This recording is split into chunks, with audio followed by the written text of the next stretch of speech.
Happening now with winter weather making a comeback, we're checking in on the city's order for new sidewalk plows to help kiddos make it to school safely. And is commercial air service a good idea in Jamestown? A look at the push to fund a study to find out. Plus, in its 18th year, Doors Open Jamestown is happening this weekend with over a dozen museums and attractions opening their doors at no cost to you. Live and on demand, this is WNY News Now. This is WNY News Now with live breaking news. Thanks for joining us for WNY News Now. I'm Justin Gould, and we start with breaking news as the Jamestown Board of Public Utilities reporting to us about a citywide power outage. This just follows a week ago at this time. We experienced what seemed like a similar outage, only for some lasting a lot shorter. The Jamestown Board of Public Utilities posting on their Facebook page just 10 minutes from our now 12:30 broadcast. We're experiencing a power outage throughout most of our electrical territory at this time. There's no estimated time of repair. We're aware of that, and they're going to be providing us with more information. If you remember, just last week at this time, the Jamestown Board of Public Utilities had about a 40-minute power outage for the entire BPU territory due to a problem with a switch at the Dow Street substation here in Jamestown. We still don't quite know what caused today's outage. Just speaking from our experience here at the corner of 3rd and Pine in downtown Jamestown, we had a brief outage for probably no more than 2 minutes during the middle of our News Now program here, and power has been restored to at least the downtown corridor. If you're without power, please let us know, and we'll continue to try to follow this story and provide updates, of course, on air and online as we get them. But now I want to transition over to First Defense weather coverage today. Here's a live look outside of our studio here in downtown Jamestown overlooking 3rd Street as we start with First Defense weather as a winter storm causing slick roads and at times white-out conditions. Now before the snow is expected to change over to rain, we might even see a little bit of freezing rain today. Chief Weather Forecaster Andrew Stevenson joining us live now with the latest on what we're seeing. Andrew? Yes, winter weather advisories are in place for most of the region except they expire at different times. The winter weather advisory for Chautauqua, Cattaraugus, and southern Erie County will expire at 10 p.m. tonight. For Warren and McKean County in Pennsylvania, the advisory will expire at 7 p.m. this evening, and for the winter weather advisory in Erie County, Pennsylvania, that will expire at 4 p.m. And then we have winter storm warning up across Niagara Frontier that will expire at 10 p.m. tonight. That's mainly because the snow will stay snow longer. First Defense Doppler radar shows widespread snow across the region, but we're going to get into a brief period of sleet and freezing rain this afternoon. Now, as we go into here's a look at the weather breakdown for the rest of this afternoon. You will have snow to rain this afternoon. The rain will switch back over to snow tonight as colder air moves back into the region. Lake effect snow is going to set up tomorrow. We'll get some more snowfall accumulation out of that in those lake effect snow areas. And I'll have a look at the full forecast coming up in just a few minutes, Justin. All right, Andrew, thank you very much. And we want to remind you to be sure to stay up to date with the latest forecast when we're not on the air by downloading the WNY News Now mobile app. It's free in the Apple App Store and Google Play Store. Well, as a winter storm is dropping some snow on Jamestown today, we're taking a look at efforts to keep school children safe and warm on their way into class.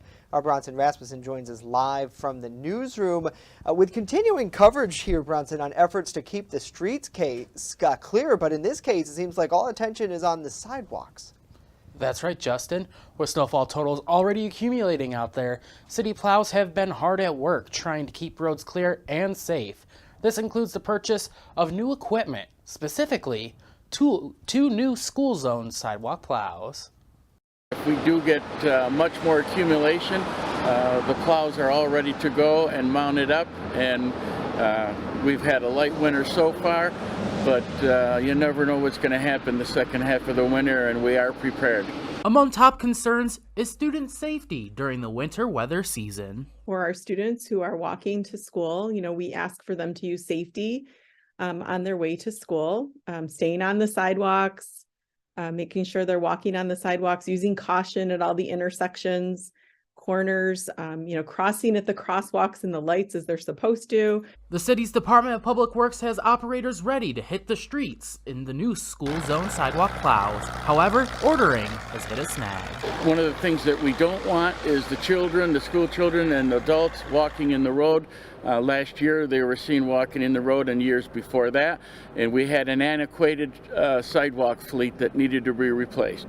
They will be arriving the first or second week of February. There was a back order and a backlog of manufacturing. Preparation is key for all ages, with walkers outfitted with the right clothing. And anytime, if anyone needs, any students need any kind of winter gear, that any clothing, all of our schools have like clothes closets, and we have lots of extra gear. So we're happy to provide those to any students who need them.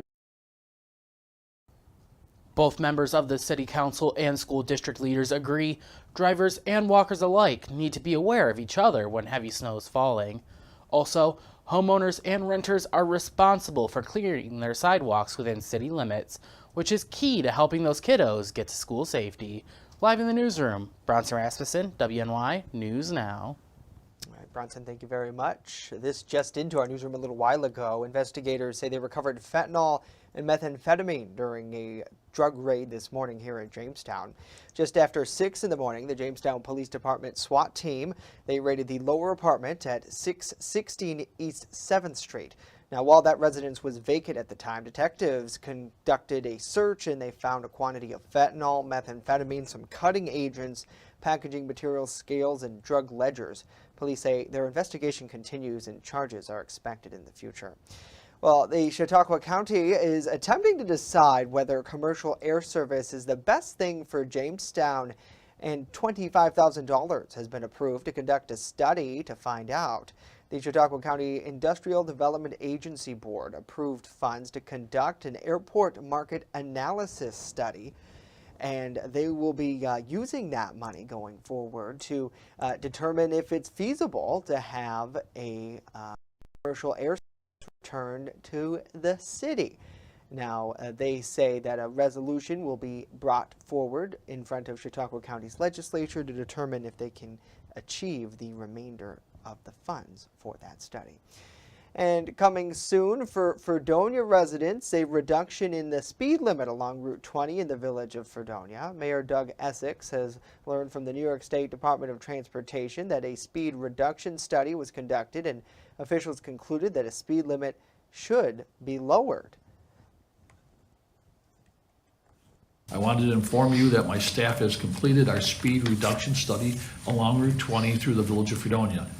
Based on our analysis and our speed zone evaluation criteria, we have determined that we will establish a 30-mile-per-hour speed limit along Route 20 within the village limits.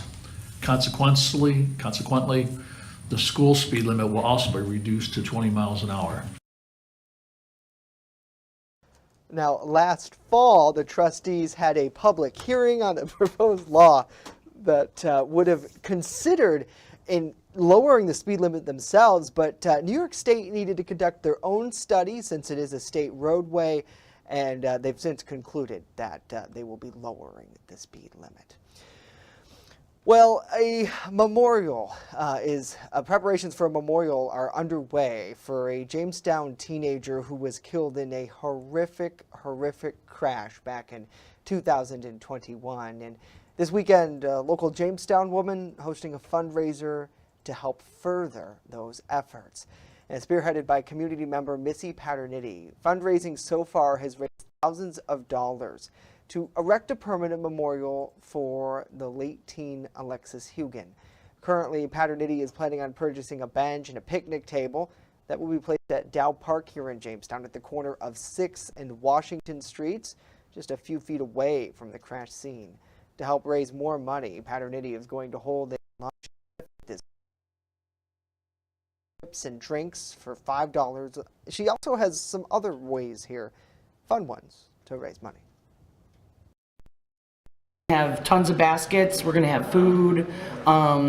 We're I have a little can drive for my little guy Jackson. If you bring a can, good. We're gonna let you get put in for a special drawing. We're gonna do some 50-50s. It's gonna be from 12 to 6, Saturday the 28th. Such a great fundraiser. It will be at the Lakewood Lake Lodge. That address for you is 185 East Terrence Avenue in Lakewood, and she mentioned from 12 to 8. Well, as WNY News Now continues this half hour, we have a lot more to tell you, including the tax season. It's just kicking off officially this week. You should know about. And later, we're hearing from New York lawmakers and residents who are taking a stand to protect.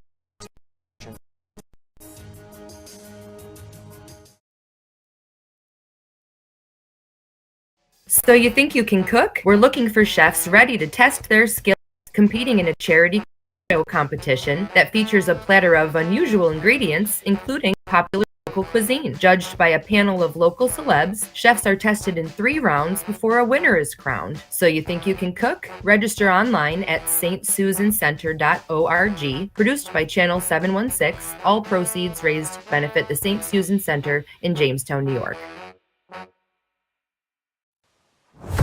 Have you ever wanted to live out your dreams?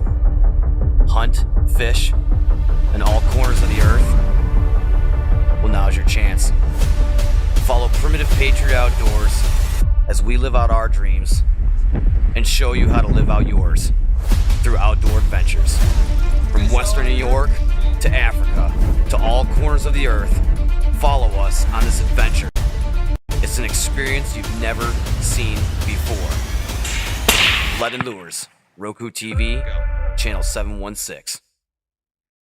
EagleZip.com is your local one-stop shop for all of your home and business computer needs. Located on Fluvan Avenue Extension, just outside of Jamestown, EagleZip.com sells and services all brands of desktops and laptops, as well as servers and network equipment for your business. All new computer sales include transferring your data from your old computer plus a 2-year warranty. Call EagleZip.com today. Stop by EagleZip.com today and let us make computers easy for you.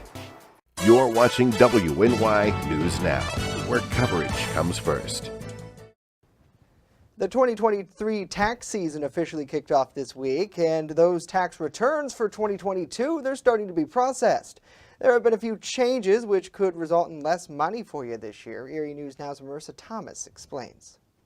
This year, you may see less money from your tax returns as some tax credits return to 2019 levels. The biggest change this year that we're noticing with people's refunds is if they have children, they're getting less money this year due to the fact that the child tax credit and the earned income credit went back to what they used to be. Another important aspect is to make sure all your documentation is gathered and prepared before filing taxes.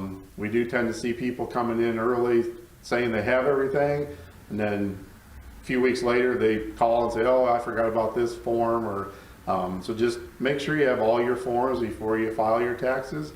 That way you're not having to do amended returns later on in the season.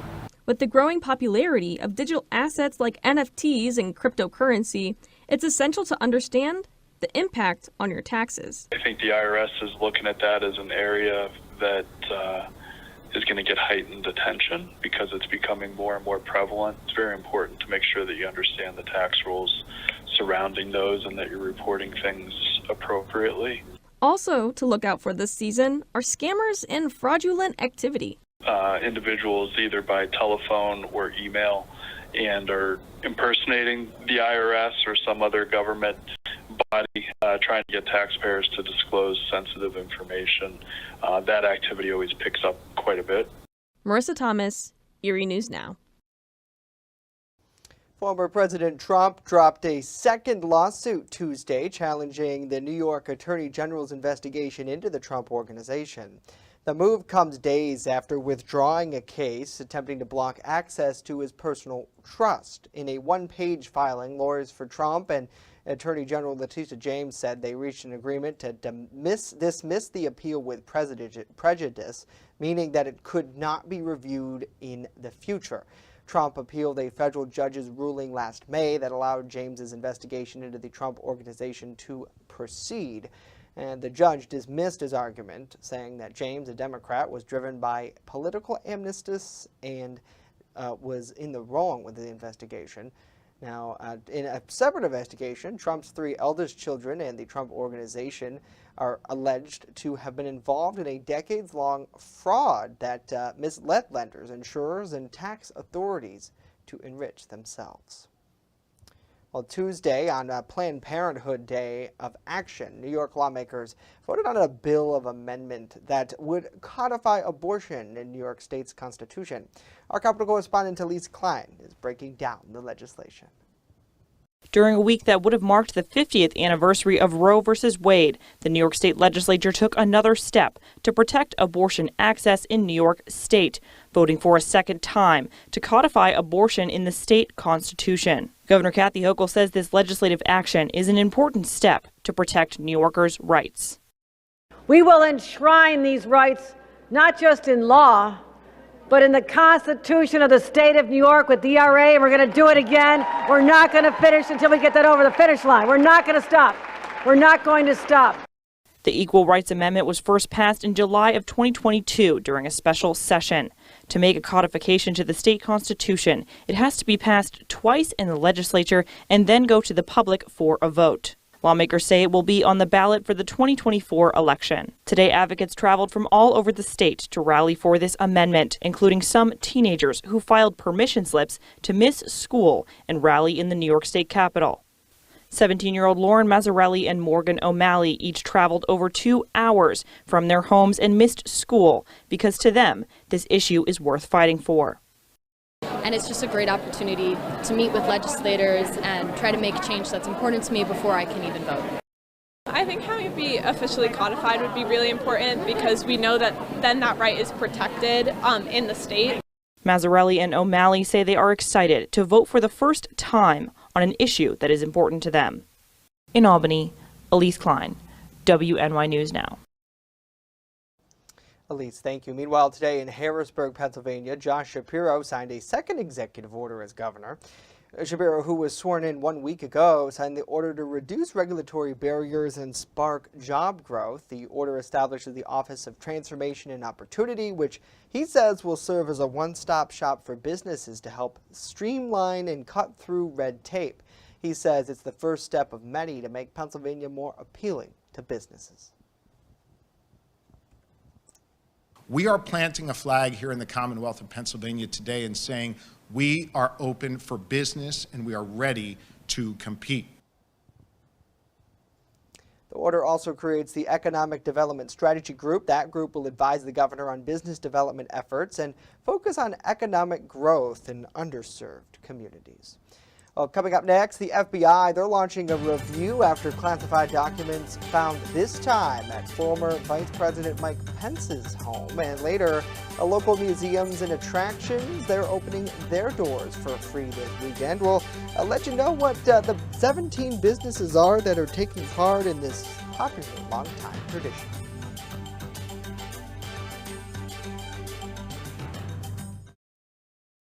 With coverage that matters.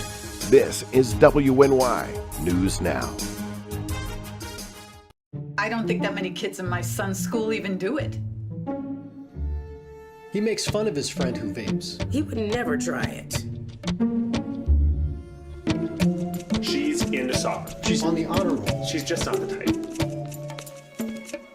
No way. No way. No way. No way, my kid would never vape. Get your head out of the cloud. Today, nearly 8,000 kids will start vaping. Maybe even yours. Learn about the dangers at talkaboutvaping.org.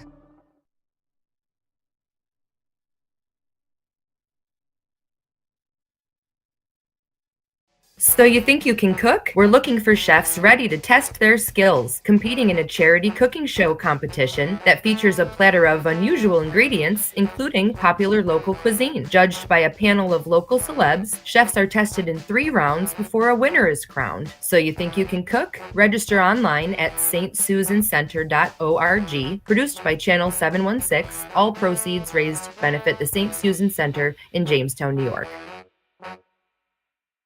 with coverage that matters. This is WNY News Now. Fast, accurate, and everyday. First Defense Weather. Welcome back to WNY News Now. Currently in downtown Jamestown, we have some light snow showers out there, but I can actually hear the sleet starting to mix in. I can hear the sleet on our studio windows out there. Currently, the temperature is 28 degrees with a south wind of 12 miles per hour. We have a wind gust at the airport of 25, and it feels like 18 degrees out there. Here's that storm system that's providing the region with all this precipitation. That low pressure system is currently moving up the Ohio Valley right now and continue to move across the region as we head into the night. And you can actually see on satellite radar we have a dry spot trying to work into the region right now, and it should taper off the precipitation for a time bit this afternoon. Let's time it on a future scan for the next 24 to 48 hours. You see the widespread snow, and then it's going to switch over to a period of sleet, which is happening right now, and then a period of rain showers as we head into the rest of the evening and into the early part of tonight. And then colder air will start to filter back into the region around midnight, 1 a.m., 2 a.m. in that time frame. The rain showers will switch back over to snow. And then as we head into the effect, snow is going to set up across the region, across the Chautauqua Ridge through the day tomorrow and into tomorrow night, and then the snow showers will taper off as we head into Friday, and just a few snow showers on Friday with a few more inches of snow likely out at lake effect snow tomorrow. So for tonight, cloudy skies, rain switching over the snow after midnight with low temperatures in the upper 20s to lower 30s across the region. And now the next 7 days brought to you by Ultimate Satellite Solutions. Tomorrow and Friday, temperatures near 30. Friday, just a few snow flurries. Another system will bring in our chance for snow showers on the weekend with temperatures in the lower 30s, and then a few rain and snow showers for Sunday, and then some more light snow showers as we head into next week, Monday and Tuesday. Yeah, Mother Nature back with winter in full force here. Andrew, thank you. Well, let's get some headlines from around the nation, and it's not just us dealing with severe weather. A major storm pushing from the lower Mississippi Valley heading towards the lower lakes and to the northeast by Thursday, according to the National Weather Service. Now, temperatures from this system have already left their mark on Texas. The National Weather Service there saying a tornado was confirmed by radar near Pearland Tuesday, just south of Houston. More than a dozen tornado reports were made as of Tuesday night, according to the Storm Prediction Center. Tornado reports are considered preliminary until officials from the NWS survey team go and look at the damage. Today, they're going to be taking all these pictures, videos, damage to determine the strength, length, and width of potential twisters there. So far, luckily, no reports of any storm-related fatalities. The National Weather Service says heavy rains are possible from Washington, D.C. to Virginia, Baltimore, Philly, New York, Wednesday into Thursday. And Democrats in Congress, they're once again pushing for the right to abortion. Last summer, the Supreme Court struck down a ruling which legalized abortions nationwide, but now they're worried states will pass their own anti-abortion legislation. Our Washington, D.C. correspondent Rachel Knapp breaks it all down. Just days ago, thousands of people from across the U.S., including Michigan's Upper Peninsula and Erie, Pennsylvania, made their way to D.C. to take part in the March for Life event. It's an anti-abortion event that was created following the Supreme Court decision on Roe v. Wade, which legalized abortion nationally. But now that decision has been struck down, Senate Democrats say the fight is far from over. On Sunday, what should have been the celebration of the 50th anniversary of Roe v. Wade, America mourned instead. America mourned. We mourned the fact that millions of women and girls now have fewer rights than their mothers and grandmothers. We mourned the loss of individual freedom. For 50 years, we had that freedom in this country. And now that national protection under the Supreme Court is gone. Following the court's decision to strike down Roe, some Republicans have even proposed legislation that would essentially be a national abortion ban. This was a clear message from MAGA Republicans to women across the country. Your body, their choice. Even though the Democrats say they will advocate to pass legislation codifying Roe into law, Republicans are in control of the House, and that kind of legislation is unlikely to pass. So the bottom line, it really is that this is about you, it's about each of us to make our own decisions. It's not about right-wing politicians, it's not about right-wing judges. It's about in America having the freedom to make your own reproductive health care decisions. At the Capitol, Rachel Knapp reporting. Rachel, thank you. Meanwhile, more classified documents, they've been found, this time at the former Vice President Mike Pence's home in Indiana. The discovery was made by one of Pence's lawyers. The documents marked as classified have now been turned over to the FBI. It's not exactly known what they are related to or what the level of classification was. Mike Pence has repeatedly said he was not in possession of any docs. The FBI and Justice Department have launched a review of this situation. Coming up next, we are talking about Doors Open Jamestown, a tradition happening once again this weekend, encouraging residents to get out and visit some local attractions.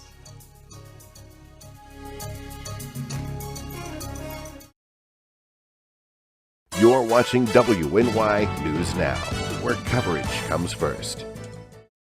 So you think you can cook? We're looking for chefs ready to test their skills, competing in a charity cooking show competition that features a platter of unusual ingredients, including popular local cuisine. Judged by a panel of local celebs, chefs are tested in 3 rounds before a winner is crowned. So you think you can cook? Register online at stsusancenter.org. Produced by Channel 716, all proceeds raised to benefit the St. Susan Center in Jamestown, New York.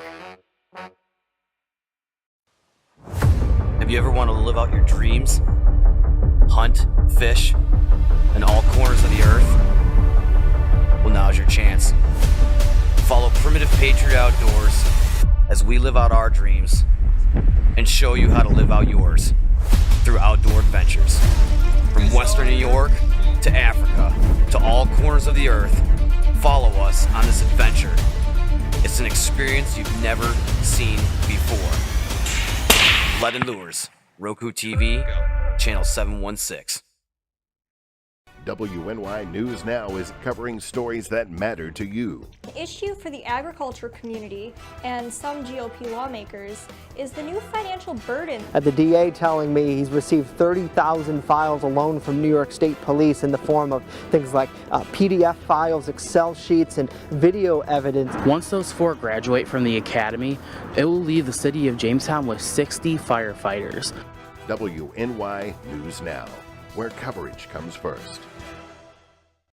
This Saturday, 17 local attractions will waive their entrance fees for Doors Open Jamestown. As Julia Gress reports, the 18th year tradition rolls along after the holiday season. When tourism generally slows down, they encourage locals to visit local museums and attractions. In addition to free admission from 10 to 4 Saturday, the Chautauqua County Chamber of Commerce is hosting a Doors Open Jamestown scavenger hunt. You'll see this at all of the different attractions, and what you'll do is you'll scan this QR code up here in the corner or text OPEN to the number down here. In each attraction, there is a actual question this year. Last year we just did a code word because we wanted to try it out, see how it is. This year there's a question. So you do have to know the answers. Among participants this year is Pearl City Clay House, which officially opened just this week. We have 2 free activities that will allow you to try a couple of things here. So we're asking members of the community to come in and glaze a white tile, which will get fired in the kiln and then added to the walls here. You can also try clay making, crafting a textured fortune cookie. Once fired in the kiln, stop back and pick up your creation. Some might even have a prize inside. Across town, the Daughters of the American Revolution are also opening their doors. Getting more people in the house will help us with the renovations that we need to do. With an old house, you have a lot of things that have to be done to the house to keep it up. Known as the Partridge Sheldon House, this historic mansion was built around 1845 and now serves as the chapter headquarters for the DAR after it was willed to them by Sheldon's granddaughter. This charitable group is working to restore the house, which is listed on the National Register of Historical Places. We rented out the rooms, we rented out the house for events, small weddings, showers, things like that, and we'd like to bring that back. We'd like to start being able to rent it out. We have a beautiful yard, a beautiful house that makes pictures amazing. Julia Gress, WNY News Now. All right, Julia, thank you. What a great time to get out and support our community. Well, that's it for us today. We'll leave you with this live look over Lakeside Park in Mayville. Be careful out there today, folks. We'll see you back here tomorrow for more of WNY News Now.